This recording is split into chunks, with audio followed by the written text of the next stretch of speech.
Pinagtrabaho ng amo ko sa mga tripod at i-check ko yung mga ilang tripod dahil i-deliver na mamaya.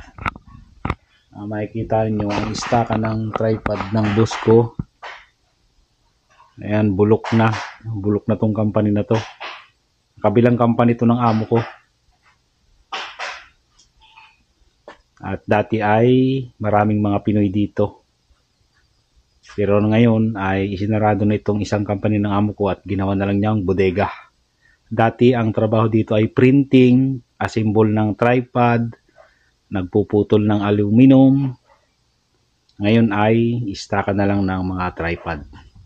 At itong iba ay mga GPS. At ito nga yung gagawin ko.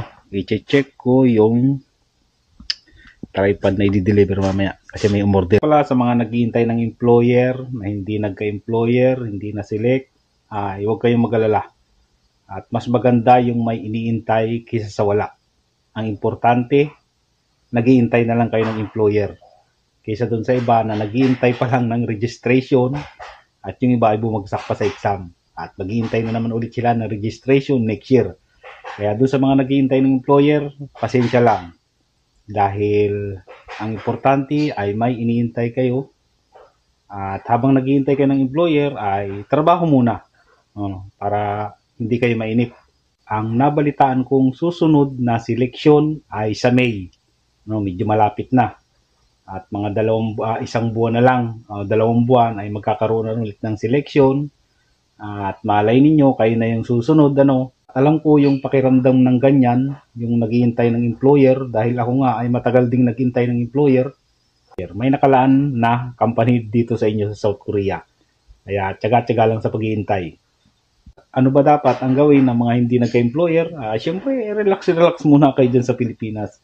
Magtrabaho muna kayo, enjoyin nyo muna nakasama yung pamilya ninyo. Dahil pagdating nyo rito ay medyo matagal kayo bago makapagbakasyon. Kalimitan mga 1 taon. Pero nakadepende naman yan sa boss ninyo kung papayagan kayo na 2 beses sa 1 taon kayo magbakasyon, wala namang problema doon. Dito sa amin talaga ay tuwing holiday lang kami pinapayagan magbakasyon. Ganito talaga ang trabaho sa company ng boss ko. Maraming klaseng trabaho. Magaang ang trabaho dito pero ang dami mong kailangang matutunan.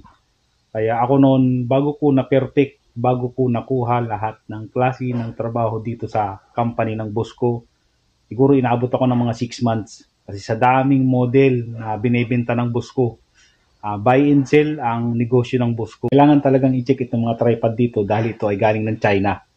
Alam niyo naman, pag galing China ay hindi yan 100% na planado lahat. Laging may laging may reject yan. Kaya bago i-deliver sa umorder, ay kailangan mo nang i-check lahat ng parts kasi ang nagre-reklamo ng mga dinideliveran dito, siyempre, bago sira, kaya kailangan i-check, panigurado lang din. Paano? Umpisahan ko na itong i-check dahil baka dumating na yung umorder.